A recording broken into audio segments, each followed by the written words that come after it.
Well, there's a lot of things I could say to start off this stream. There's a lot of emotions that I have going on right now. I didn't get a ton of sleep last night, as I'm sure a lot of you guys did not get a ton of sleep at all either. Lots of emotions, lots of feelings, but it is one of those things that's hard to put into words for a guy who speaks every single day. I am still 12 hours later after this earnings call, speechless about what I saw from Palantir. Currently in the pre-markets, we are at $103.13. I didn't know triple digits would happen so quickly off the backs of an earnings. I think we all kind of expected that day that Palantir hits 100, it's going to be one of those things. It's going to be, one of those days where it just happens, and we're going to have some time to prepare for it. But if 2024 taught us anything, the run from 16 to 80 was not something you could really prepare for. And it kind of just happened as the world figured out what a lot of us had known early on in 2022 and had to bag hold in 2022 until the world figured it out. Now the world figured it out, and the world is figuring it out at a level that I don't think anyone expected they would figure it out as. Palantir, $100 a share. We hit a high of 104 in the pre-markets, 104.86.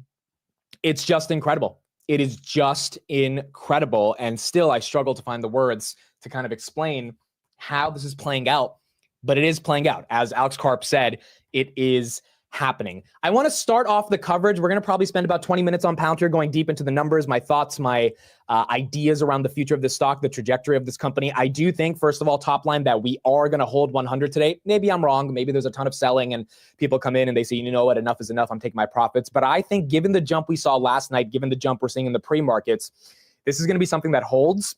And 100, at least today, I think is very possible to maintain for Palantir, along with the fact that the tariff war seems to be a nothing burger, which of course it was going to be a nothing burger, but it's a nothing burger, and the entire market's kind of getting a pump off that as well. To start off the coverage, let's listen to Alex Karp last night, CEO of Palantir, who absolutely crushed the earnings call. Like, crush is probably an understatement in terms of how this call went. And the reason he crushed it is because he had the numbers to back it up, and it's very easy to be confident when you know that you produced the results, and now all you have to do is talk about those results. Here's what he said to retail investors, all of us that have been believing in his company for the better part of 4 years now. Thank you all. Alex, as always, we have a lot of individual investors on the line. Is there anything you'd like to say before we end the call? We're doing it. We're doing it. And I'm sure you're enjoying this as much as I am. Let's not talk to analysts about the burden of being right. Our burdens of investing in ontology, our burdens of actually looking at the math, the burden of reading what the rule of 40 is, the burden of being honest about what an enterprise software company is, or the burden of explaining to your friends that you're really happy. Maybe we should just stop talking about it. I'm very happy to have you along for the journey, and you are partners for us. Every Palantirian, we are crushing it. Everyone else who's listening, we are dedicating our company. We have dedicated our company to the service of the West and the United States of America, and we're super proud of the role we play, especially in places we can't talk about. And we love our success in the U.S. and globally. Also, we are doing in the United Kingdom and many other places. Palantir is here to disrupt and make the institutions we partner with the very best in the world, and when it's necessary, to scare enemies and on occasion kill them. And we hope you're in favor of that. We hope you're enjoying being a partner, and we're really happy and very, very focused on what we're doing. Thank you for your time. Thank you. That concludes Q&A for today's call. That earnings call was powerful as fuck. It was very powerful as fuck. For those that missed that soundbite by Karp, when he was explaining the ontology yesterday, he banged on the table at the end of his final sentence, and he said the reason we spent 20 years building this is because it is powerful as fuck. There is a level of excitement and energy that I saw in that earnings call yesterday that is hard to explain. I know Grab is up 10% as well. We're going to talk about Grab. We're going to get into all that. We just got to kind of get through all the coverage on Palantir, but we'll get into Hood, Grab. We got a lot of stuff going on in this market. We got a lot of macro stuff. We have Jolt's data today. So we got a ton of stuff to talk about today. It's going to be a long stream, but Palantir was exceptional. I mean, what else can we say? What else can we say about Palantir? I mean, it was an emotional night, guys. It was an emotional night. My sister, who I don't think I've seen her cry since like 10th grade when she broke up with her first boyfriend. She texted me yesterday, Palantir, exclamation mark, exclamation mark, exclamation mark. And I'm like, let's go. And my sister says I might cry. And the hilarious thing about the fact that this earnings call made her so emotional, probably that $20,000 she was up in 5 seconds at 4:05 p.m. made her a little bit emotional as well. She can't even spell Palantir. You got someone ready to shed tears over Alex Karp who cannot spell the name of the company. Quite frankly, when I sent a selfie of me and Karp to her for the first time, she said, "Who is that?" Granted, she's got a lot of money in his company and she doesn't know who the hell the CEO is. So the point is, it was such an emotional night. And I'm joking here with my sister, but I can't imagine the amount of people that are seeing life-changing amounts of money, absolutely life-changing amounts of money. She trusted me with her portfolio a year ago. I kind of begged her to just be like, let me manage it, please, because your money's stuck in Bank of America. We need to be investing it. And given she trusted me with her portfolio, I trusted in Palantir, and these are the results that we're seeing today. It was just an exceptional quarter. It was an exceptional earnings. The growth was there. I'm going to talk about valuation in a second. But the reason I think the stock is at 103 right now, and I mean, let's go through this to continue our coverage right here, and then we'll get into the actual results. The reason the stock's at 100 right now, 103, is because the street has decided they're giving up on not necessarily being bearish on the name, but being as skeptical on the name as they were before. Morgan Stanley, 60 to 95 on their price target. Jefferies, Brent Thill, the guy that despises Palantir. I mean, you could just tell the way he talks about it. He does not like this stock. He has publicly called out Alex Karp for making fun of analysts. He is not a fan of the company. This guy had to more than double his price target from 28 to 60. That's how good these earnings were. Deutsche Bank, 35 to 50. Rishi, our boy Rishi, had to capitulate on this earnings. 11 to 40. As Drago says, they must kiss the Palantir like all these big tech CEOs are kissing the ring for Trump. I mean, it is absolutely incredible. Cantor Fitzgerald, 72 to 98. Bank of America, Mariana upgraded us from 75 to 90 yesterday. She upgrades us today from 90 to 125. Mizuho, 35 to 50. Bard, 70 to 100. HSBC, 38 to 96. DA Davidson goes from 47 to 105. And then UBS went from 80 to 105 as well. I mean, it's just incredible. It's just incredible. And the reason I'm bringing all of this up is because at the end of the day, as much as CNBC and the mainstream media wants to say that retail drives this stock, the stock's up almost $35 billion in market cap. I personally am skeptical that $35 billion of money from you and I went into the stock over the past 24 hours. I think there are more wealthier people that might not be institutions, but they're definitely not your average retail investor, that are looking at these results and they're saying, yeah, we want to be part of the story, and we quite frankly have the money to invest, and we're looking for the next AI name, and they're choosing Palantir. And I think the level of upgrades we're seeing this morning is going out to all the other institutional clients that pay hundreds of thousands of dollars for research from RBC or HSBC. And as a result, they're realizing, okay, if the research we pay for says there's a $150 price target, $100 price target, then maybe we need to take this more seriously. Here's what Wedbush said as well. They raised from 90 to 120. He says, Dan Ives, there are some transformational tech stocks that come along every decade and change the landscape. Palantir is one of them, and in our view, it proved it for the tech world to see last night. Palantir posted earnings that absolutely blew away street expectations with initial 2025 guidance well ahead of street expectations. Palantir is helping lead the AI revolution into the use case phase as its AIP product mode is unmatched in our view. Karp and company are playing chess in the AI arms race while others are playing checkers, and the bears can continue to miss the generational tech story as they cannot find AI in their spreadsheets. We maintain our outperform rating while raising our price target from 90 to 120, reflecting a new paradigm ahead for the messy of AI. So you got Dan Ives, who's pretty damn excited about how this story is playing out. A couple other quotes from some of the other analysts outside of Dan Ives. So Morgan Stanley said, given the strength of the outlook, we acknowledge that we were wrong about our core fundamental catalyst of slowing growth below the 30% level due to the tougher comps in 2025. So Morgan Stanley saying, yep, we got it wrong. We're upgrading the price. It probably It probably deserves to be a little higher. UBS, Palantir reported numbers that stood in sharp contrast to the mixed results from Microsoft and ServiceNow last week, two other SaaS competitors, marked by 36% total revenue growth, an unusually high 7.3% revenue beat, and U.S. commercial TCV, total contract value, growth of 134%, all of which flowed through the material margin and cash flow beats. And then our boy Rishi said, Palantir reported a solid quarter and set 2025 guidance ahead of consensus, leading shares up 23% after hours. I'm kind of reading it in his voice, somewhat bolstered by retail investors supporting the stock.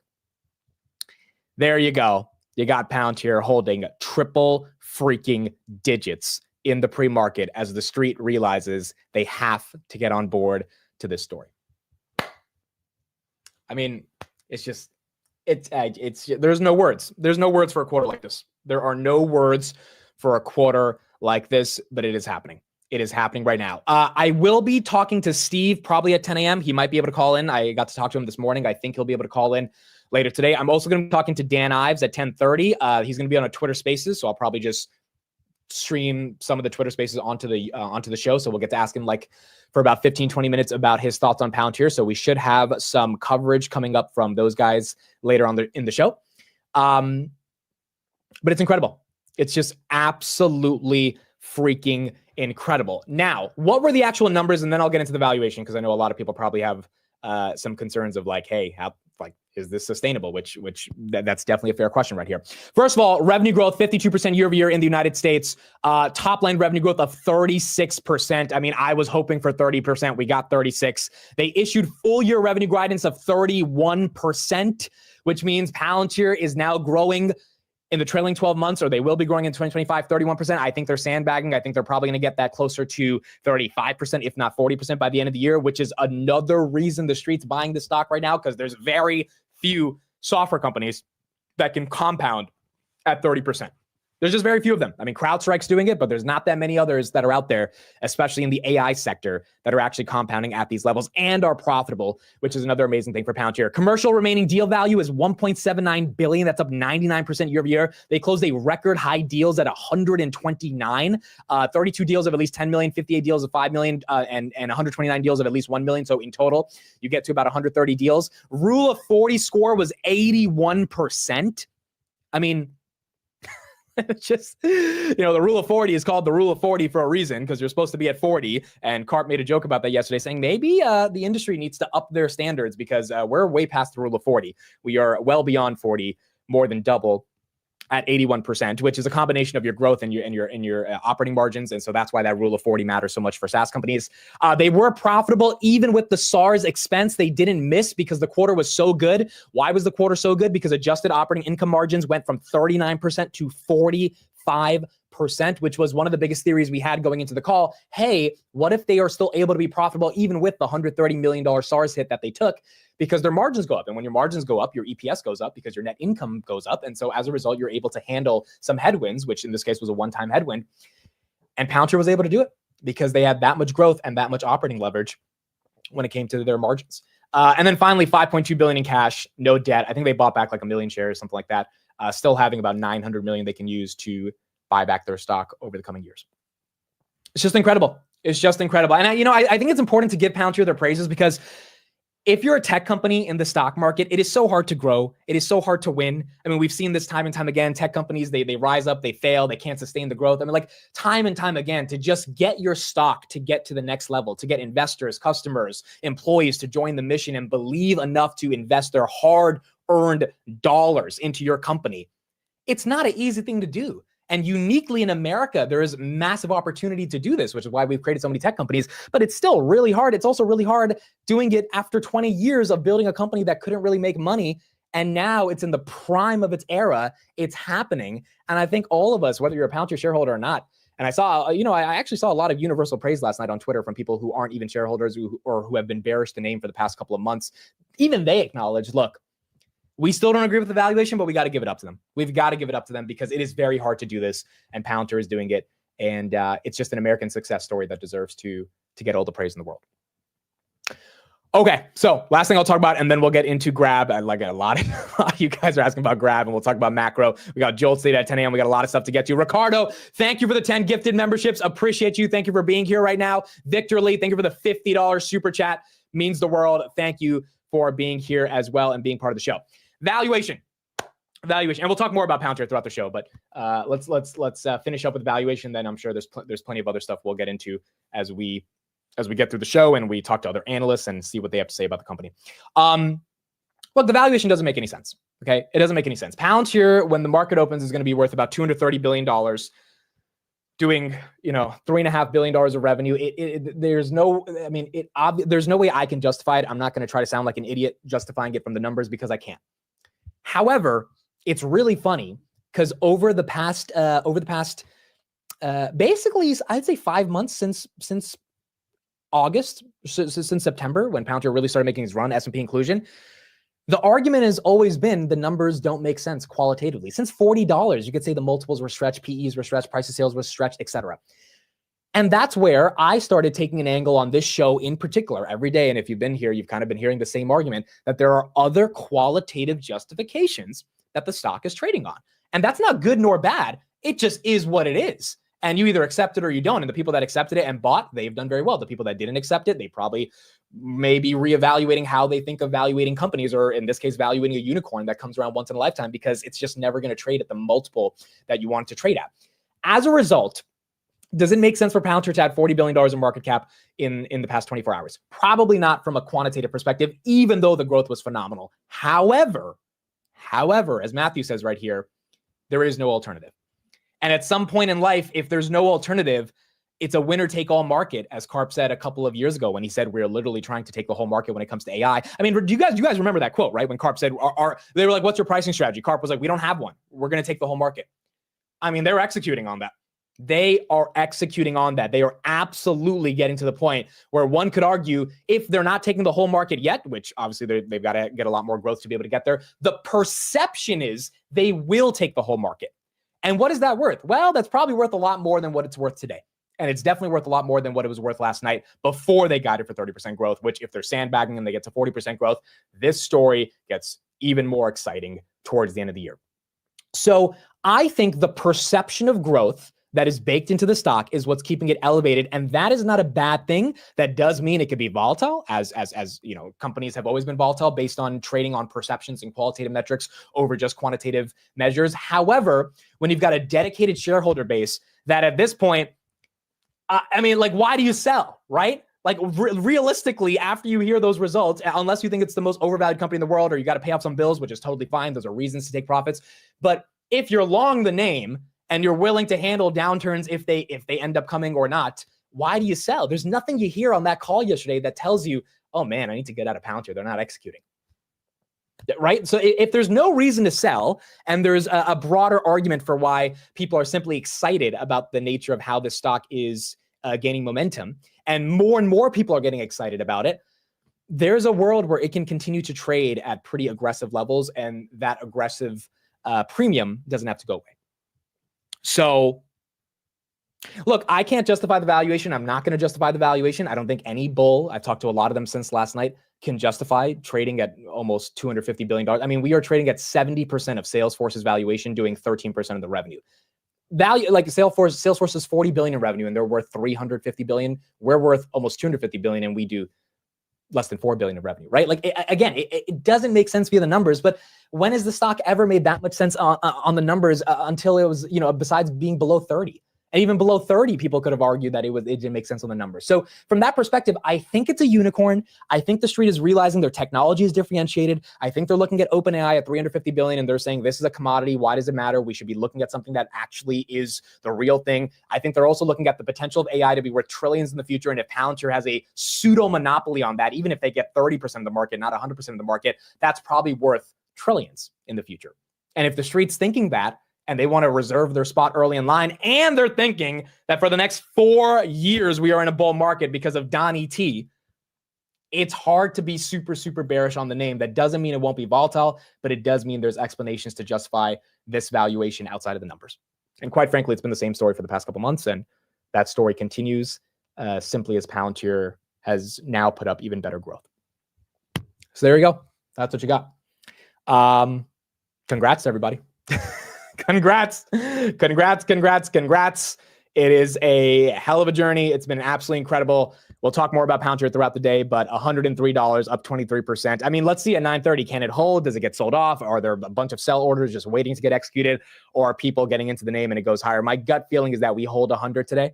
And maybe we go to like 95 or something, but I do think we are not giving back the 20% we got. And the funny thing is, let's say we fell 20%. Is that the dip? Is that, technically when a stock falls 20%, that's a dip. You usually buy, like Robinhood fell 20% yesterday. I would buy that, right? Like that's a dip. But Nvidia fell 20%, that's a dip. But if we fall 20%, we go to prices that we were at yesterday. And so the reason I'm bringing this up is because now on a 20% decline, you get dip buyers that get excited, which means you get theoretically support at $80, which, it's like $80 we thought was already like, all right, let's just see if we can hold that 80. And so I think Palantir's set up for a really good 2025. They can continue the growth. They're probably going to expand their growth. And if they keep expanding their margins, they're going to be able to get more net income and EPS without having to grow top line. And I think they are going to keep growing top line based on the demand projections that we saw from Karp and company yesterday. And as a result, I think this is going to be a special story that continues to play out over the coming decade. So there you go. That's what we got on Palantir. All right. We will talk more about Palantir throughout the rest of the show. Thank you, everybody, for being here. Thank you for the 11,000 people that were part of the stream yesterday. Very special for those that were watching that entire journey with us. It was pretty exciting when we saw the numbers immediately come out, and then we saw the growth. And you can catch. I'll post the video here. I have a clip of our live reaction, so you guys can check that out if you haven't seen it. But it was special, dude. All of us on the panel that have been covering Palantir for the better part of 4 years, none of us could believe it. It was that special. And when a company is able to shock even their most largest supporters, that means that they're doing something very, very right.